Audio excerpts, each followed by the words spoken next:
ஒவ்வொரு பிறப்பும் இந்த பூமிக்கு ஒரு செய்தியை கற்றுக்கொள்ள வருகிறது. ஒவ்வொரு இறப்பும் இந்த பூமிக்கு ஒரு செய்தியை கற்று தந்து போகிறது. தோழர் நல்லகண்ணு அவர்களின் இறப்பு இந்த பூமிக்கு, பொது வாழ்க்கைக்கு ஒரு செய்தியை கற்றுத்தந்து போயிருக்கிறது என்றே நான் கருதுகிறேன். பொது வாழ்க்கைக்கு வருகிறவர்கள் சத்தியத்துக்கு கட்டுப்பட்டவர்களாய், தன்னல மறுப்பும் பொதுநல பொறுப்பும் உடையவர்களாய், தியாகத்தின் சின்னங்களாய், மக்களுக்காக வாழ்கிறவர்களாய், இந்த மண்ணுக்காக வாழ்கிறவர்களாய் திகழ வேண்டும் என்ற செய்தியை இந்த மண்ணுக்கு கற்றுத்தந்து போகிறது என்றே கருதுகிறேன். பொது வாழ்க்கைக்கு வருகிறவர்கள் என் உடல், பொருள், ஆவி மூன்றையும் இந்த மண்ணுக்கே அர்ப்பணிப்பேன் என்று சபதம் செய்கிறார்கள். சபதம் செய்கிறவர்களெல்லாம் அதை நிறைவேற்றுகிறார்களா என்ற கேள்வி மக்கள் மத்தியில் நிலவுகிறது. ஆனால் உடல், பொருள், ஆவி இந்த மூன்றையும் இந்த மண்ணுக்கே அர்ப்பணித்த பெருமகன் தோழர் நல்லகண்ணு என்பதற்கு சான்று தர விரும்புகிறேன். அவர் உடலை தந்தார். அவர் உடல் சிறை கம்பிகளுக்கு தந்தார். தடியடியை தோள்களின் மீது ஏற்றுக்கொண்டார்.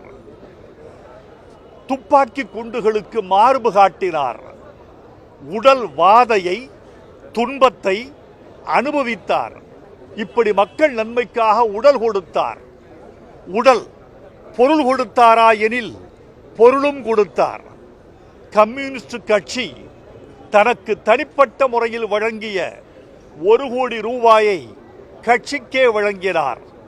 தமிழ்நாடு அரசு தகைசால் தமிழர் என்று வழங்கிய விருது தொகை ஒரு 10 லட்சத்துக்கு இவர் ஓர் 5000 சேர்த்து 10,05,000 அரசுக்கே திருப்பி கொடுத்தார். இப்படி பொருளை இந்த மண்ணுக்கு கொடுத்தார்.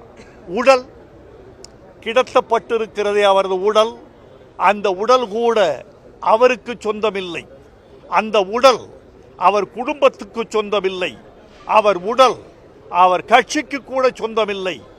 கிடத்தப்பட்டிருக்கிற அவரது உடல் இந்த மண்ணின் மருத்துவத்துக்கு கொடுக்கப்பட்டிருக்கிறது, ஆய்வுக்கு கொடுக்கப்பட்டிருக்கிறது. சராசரி மனிதன் இறந்தால் அவனை மண் தின்கிறது அல்லது எரி உண்ணுகிறது.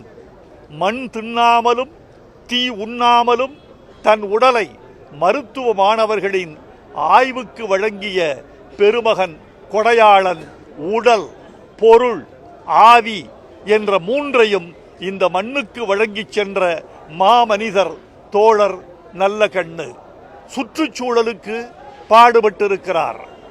மணல் கொள்ளையிடாமல் காத்திருக்கிறார். கனிம வளங்களை காத்திருக்கிறார்.